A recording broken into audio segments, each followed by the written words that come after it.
नमस्कार भाई लोग। खेसारी लाल यादव के फैन के लिए, क्योंकि खेसारी लाल यादव ने आज एक गाना का टीजर रिलीज किया गया है, जिस गाने के टाइटल का नाम है आरा में। यानी आप लोग को देख रहा होगा स्क्रीन पर किस तरह का थंबनेल है। तो आज ही के दिन यानी लगभग 4 बजे इस गाने का टीजर को रिलीज किया गया है सारे गामा हम भोजपुरी के चैनल पे। तो ये गाना जो है खेसारी लाल जिस अंदाज में गाए हैं वो बहुत अच्छा है, बेवफा वाला अंदाज में गाए हैं।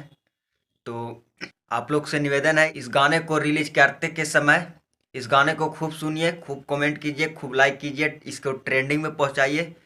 क्योंकि जिस नाम से जाना जाता है खेसारी लाल यादव यानी ट्रेंडिंग स्टार खेसारी लाल यादव। तो आप लोग से यही कहने आए थे, इस वीडियो को बनाने का मकसद यही है। तो खेसारी लाल यादव को सपोर्ट कीजिए, इस गाने को खूब सुनिए, इसको ट्रेंडिंग में पहुंचाइए। तो वीडियो अच्छा लगा तो वीडियो को लाइक कर दीजिए, चैनल को सब्सक्राइब कर दीजिए।